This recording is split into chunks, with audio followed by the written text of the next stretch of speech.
As the world population grows, so does the waste we produce. But some criminal gangs are taking advantage by illegally dumping trash in countries like Romania. So what can governments do to stop this and enhance proper recycling? This is Inside Story.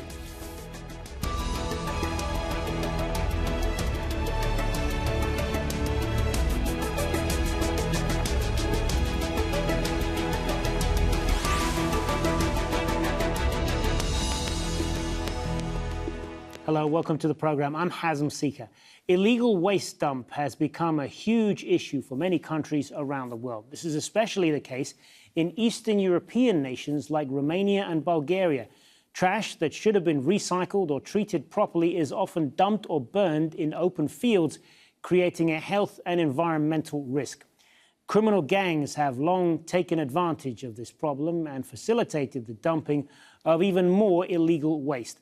Much of that trash comes from rich Western European nations. Some companies and governments believe the waste is being handled properly, but often it's discarded without proper treatment.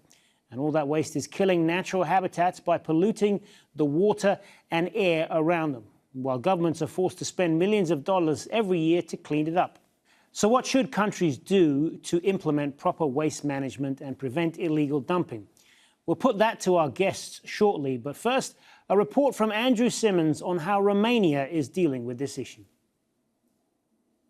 This site was registered as a recycling centre, yet it became a mountain of waste mixed with building rubble.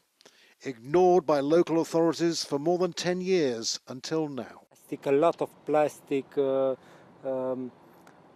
domestic waste, maybe industrial waste in that part. The new head of Romania's National Environment Agency, Octavian Băceanu, knew nothing about it until sewage pipes beneath the tip collapsed a few weeks ago, flooding a suburb of Bucharest. Aside from the acrid stench and the colossal scale of this tip and others like it, Romania now has an even bigger problem with illegal waste. Go east to the Black Sea port of Constanta, and rubbish is a criminal commodity worth millions of dollars. And a determined prosecutor here is taking on the cartels. The amount of problem of illegal waste trafficking is comparable with drug trafficking. Teodor Nitsa faces an overwhelming challenge, but he did smash one audacious plan to import a shipment of toxic waste from Italy. So-called businessmen were involved and they attempted to bribe local officials. Waybills from other European consignments like these show recycling centres as destinations, but instead they go to basic incineration sites or landfill dumps. Pollution on a big scale. This is part of one consignment from the UK, host of COP26, the UN Global Warming Summit, due in November. Nitsa says the UK isn't cooperating enough on getting prosecutions. I wish to have more collaboration from the part of British authorities. We are fighting against envy crimes, and the envy crimes regards not Romania and not Great Britain. In my opinion, it's a huge problem for all the planet. Octavian Băceanu says his investigation team is poorly paid and it faces intimidation from criminals. You're exposing your family, your life. It's a problem. It's a big problem. The mound Băceanu stands beside symbolises a different era of waste crime, now dwarfed by mafia cartels, bribery, corruption here and overseas. And there's pollution, never seen before, coupled with inaction and apparent indifference in other European states. Andrew Simmons, Al Jazeera, Bucharest.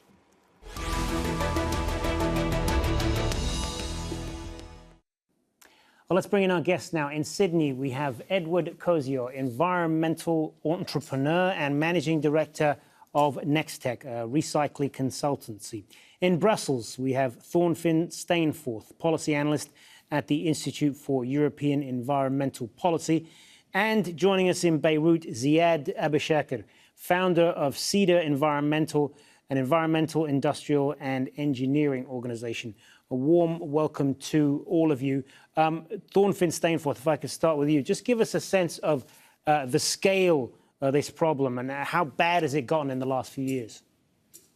Yeah, in recent years, this problem has gotten much worse, partially because of the increasing volume of waste that's available, and also because there's been changes in many countries have decided not to accept waste shipments like they used to, and that has really highlighted the degree to which many countries have been relying on simply shipping their waste abroad. I think many people are not aware of the degree to which that is happening. Many people think maybe that there's very good recycling policies in place, but in fact, a lot of waste has still been simply shipped abroad. And Edward Kosior, what's the environmental and health impact of all this? Well, when materials are shipped abroad, they don't always go to countries that have adequate waste management facilities. The materials that are shipped typically are mixtures of both recyclable and non-recyclable materials. And very often that isn't thoroughly checked. Now, when that happens in a country where it's been finally sorted, the good and valuable materials will be extracted and the non-valuable ones will be then be discarded or buried or burnt. And this, of course, has negative impacts. If they're not properly treated, then they could be released into the environment and damage the surroundings for animals and sea life and water life. You know, everyone's very familiar about the volume of plastics that are eventually released via rivers into oceans in many parts of the world. So those scenarios happen when we don't have adequate waste management provisions to make sure these materials are properly looked after sorting. Ziad Aboushakar, I know in the news a while back, Lebanon was having a lot of problems with their whole garbage collection. Just give us a sense of your perspective on this and why this is such a huge problem. Well, you know, like the guy said, this is still unchecked, unregulated. A lot of advanced countries have shipped their waste to third world countries where there is not the proper infrastructure. We are, at least in Lebanon, we are lucky is that we have very stringent regulations on accepting incoming waste from other countries, but we have a lot of problems dealing with our own as well. Like you said, there is also an economics aspect to plastics recycling. No one wants to foot the bill of recycling this material. This material can be used and reused and repurposed, but someone needs to subsidize the cost of that. So it's not an issue of let's try to use less plastic. It's about where it is in the chain and making and reusing it. Then is what you're saying. Well, I mean, you know, I'm not sure if the other guests agree with me as well. Recycling plastic has made huge leaps. Technically speaking, we can practically recycle all kinds of plastics. Technically, I'm saying. Now it's all about the economics. Would the governments want to subsidize such an endeavor or not? Eventually, they will need to. Thornfinn, Stainforth, we saw in the report from Romania about how there are criminal gangs that are controlling a lot of the waste collection and the processing of it, which is part of what makes it so challenging. But that's a phenomenon you see all over the world, don't you? What is it about the rubbish collection business that seems to attract criminal elements? Is it also because it's kind of a recession-proof business? There's always money to be made. People will always need their rubbish collected. Well, exactly. It's a resilient business for criminal elements to make money. It's always needed. It's a good money laundering vehicle as well in some cases, and it's an area that is very often under-enforced. It's very hard to keep track of all of the rubbish that's being shipped around the world and that's available. As we all know, there's a constant stream available. And we see that, for example, in the EU, the enforcement of the rules that do exist are quite inconsistent. And that's one of the reasons, for example, that Romania is an area that has seen a lot of activity in this area, that the enforcement there is particularly bad, but it's not good across the EU. And the European Commission has recently proposed that the enforcement mechanisms and the coordination within the EU needs to be improved. Yeah, let's talk a little bit more about that then. Edward Kosior, what do you think needs to be done to stop this? Well, there's a big opportunity to actually stop the export of packaging materials like plastics, for example, to other countries. Primarily what happens in countries that are well developed with their collection systems is that they can collect them efficiently, they do some preliminary sorting, and then the next decision is, are these materials recycled inside the country or are they exported? The statistics for collection are usually counted as the statistics for recycling. But what happens in the next step is really quite important. Now, when the materials are released to another country, they're not always properly recycled, as we've just mentioned and just heard. But all of these materials actually have a value. If they're recycled in the country where they're generated, typically they will create more employment. Yes, it's expensive to recycle these materials because you have to have machinery and labour and energy to do all this. However, at the very end, you recreate the materials. Those materials will replace virgin plastics. And so they actually have a big benefit to the environment because it lessens what we need at the other end in terms of oil conversion into new materials. So there's a big carbon footprint benefit from recycling, especially in the countries where they're generated. And the other big benefit of this is if companies generate plastics that are difficult to recycle, it becomes immediately obvious in that market. And that means the recyclers can feed back to the retailers and the manufacturers about their lack of recyclability. And so all of a sudden you've got a mechanism to repair the design process so that the packaging that is made is recyclable and then go through multiple loops many times with benefits to everyone.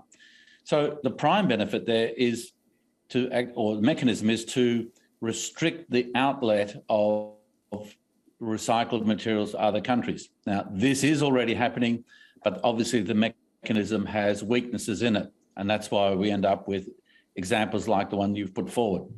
But there are some simple ways of doing it. And I think everyone's got this in their targets. The matter is, I think the big question is, how do you make the system function more efficiently?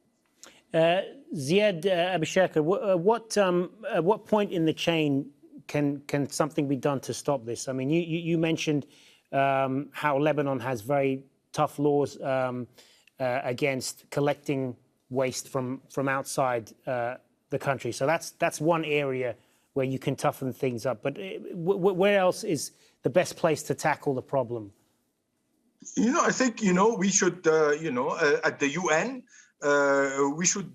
all countries should agree that it's basic decency that you do not ship your waste onto other people's countries.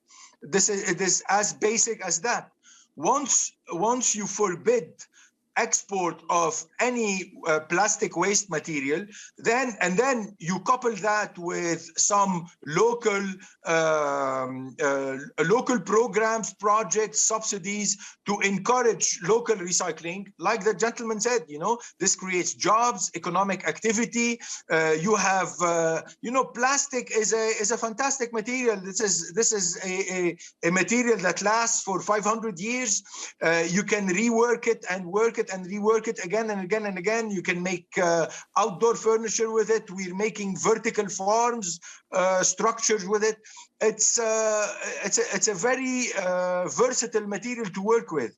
Shipping it to other people's countries where they lack the infrastructure should be a crime. Thornfinn, Stainforth, you talked earlier about how there's a lack of mechanisms to really tackle the problem in certain countries, like Romania, for example, and we heard in the report how law enforcement agencies are really up against it, dealing with these organized crime groups. So what can not just law enforcement agencies but governments in these countries, how do you strengthen their ability to deal with this problem? Mm-hmm. Well, I think that there's two sides. I mean, there's the enforcement of the law to prevent illegal waste dumping and shipments. But then we need to look, as we've just heard, at the other side of the equation. I think that's where really the focus needs to be, and where we've only just really started to explore the options in terms of making a circular economy that moves away from this linear model of dumping our waste as cheaply as possible and to reusing the materials. As we've just heard, it's technically quite feasible to reuse and to reuse the materials from plastic and all kinds of other products. In some cases, it can be more expensive immediately, but in the longer term, this isn't the case, and should make for a more holistic economy where people are employed locally. For example, repairing items. One of the mechanisms that the EU is looking at is a right to repair, where people will have the right to have their products such as mobile phones and laptops, which are often discarded very quickly, repaired. There will be also looking at, for example, requirements to include a higher level of recycled content in products, which often are very low at the moment, and funding research and development to improve recycling techniques. So those are some very concrete mechanisms that can be used and are being rolled out now, certainly in the EU and in some other countries around the world. Edward Kosior, we mentioned earlier in this, I think, about how richer countries seem to have better equipped to deal with this because they have the infrastructure, the technical infrastructure, and better law enforcement and so on. Is the onus on them more to look at this at the global level to try and improve the situation for the poorer countries as well, because they're part of the problem? Okay, yeah, you'd have to say yes, because first of all, the countries that are more economically wealthy are the ones who have higher consumption rates of packaging materials and plastic. So typically they're going to generate more material. Sadly, the world only recycles 15% of all the plastics it makes, but 40% is going into packaging and short-term applications. 60% goes into long-term products. So at least that 40% that's fast-moving should be recycled. And probably we're only at the rate of recycling of 30%. What happens to the other 70%? Well, it ends up either going to landfill or waste to energy. Now, could we do more in this area? I think those countries that are high generators of plastics have a greater responsibility. Now, you could ask the question, does Romania have plastic waste? Well, of course it has. It's got probably 80 million people. It's generating waste, but it's bringing in material from Europe or wealthier countries because it's part of Europe. It can buy these materials because there's a mechanism that allows this to happen. So they're buying materials from Europe or from Germany or Austria or France or Spain, and they're coming in for processing. Now, ideally, those materials should be processed where they were. Now, one of the mechanisms to do that is what's happening in the United Kingdom, where they're applying a £200 per tonne tax on packaging that does not have 30% recycled content. Now, what we've seen with the announcement of this tax, which is coming into play in April 2022, is that many companies are now investing in recycling. Brand owners are specifying this material. They're looking to put it into their packaging. So all of a sudden, there's a big local demand for recycled material. So if every country put on a tax on packaging that did not have 30% recycled content, well, then that all of a sudden, local recycling would start to be boosted. And I think we're starting to transform economies in many countries with mechanisms like this. So companies will go a long way to avoid the taxation. And so they'll actually invest and create a new business with materials that are locally available. So indeed, while the wealthier countries can lead, they can also actually spread the same sort of patterns to all countries so that all of them do something about their waste. And as a planet, we know we're living at the rate of 3 planets. So the circular economy is a way to haul that in, to use fewer resources, create fewer carbon emissions, and actually have a more sustainable planet for the future. And I think this is really where the waste industry can play a very major role. But of course, the governments and the retail sector have to play their part so that we don't live this linear model of making and discarding. So recycling is really a part of the future. It's a part of the way of paving a better path to a more sustainable planet. So there's some very good opportunities ahead if we actually implement this in the correct way. Well, speaking of opportunities, Ziad Abishekir, how important is it to try and raise public awareness about this problem? Because it does seem to be something that you don't hear about that often. I mean, I was, for example, surprised to read in the situation with plastic that you mentioned earlier that, you know, using less plastic and banning plastic is not really the long-term solution. It's about where you know, where the plastic is in the chain, so to speak. So how important is it to try and educate people about that? Well, it's very important. Banning the plastic is a bit counterintuitive at this point. You know, this is a very well-established material. It's going to cost a lot of research and development and processing to come up with an alternative. It would be much cheaper. Like we said, if you impose a tax on non-properly sorted waste or non-properly recycled waste, and then also you take that tax and you create incentive programs with that money to entice new businesses to go, and you say, you know, we're gonna pay a subsidy of 50 pounds, let's say, per ton of pure low-density polyethylene pellets. You know, this is the outcome of recycling plastic bags. Once you put that into the equation, once you have taxation and incentives, things would start rolling. And to do that, you will need to have the public pressure on board. It's the public who's gonna push decision makers, who's gonna pressure decision makers that they need to clean up their act. We should not forget that most decision makers in most countries are also under pressure from lobbies, from business lobbies, from industrial lobbies, from the plastic lobby on not to tax the plastic materials. But this has brought us here. This has brought us to this state of affairs, and this needs to be changed. And the only way to change it is to have as much of the population on board as possible. Thornfinn, Stainforth, what do you think can be done to raise more public awareness about this? Well, I think that in general, public awareness is increasing in general at the moment because of the awareness of climate change, for example, which, of course, is impacted as well by waste. A lot of climate emissions are produced in the production of products and in the extraction of the resources we need for them.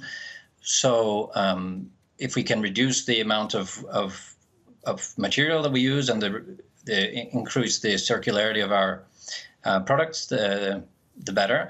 And for that reason, I think that this is an issue that's very much in the public eye. Also, we see marine pollution, for example, is something that resonates with the public. So I think in a way that the public awareness is there now. But what is needed now is for governments to really take action and to put in place the mandatory frameworks on the tools that we've been discussing today to push forward these policies. And on that, we're going to have to leave it. Thank you to all three of you, Edward, Kosior, Thornfinn, Stainforth, and Ziad Abishekir. Thanks very much for being with us. Thank you. And thank you, too, for watching. Remember, you can see this program again anytime by visiting our website, aljazeera.com. And for further discussion, go to our Facebook page. That's facebook.com/AJ Inside Story. You can also join the conversation on Twitter. Our handle there is @AJ Inside Story. From me, Hazem Sika, and the entire team here in Doha, bye for now.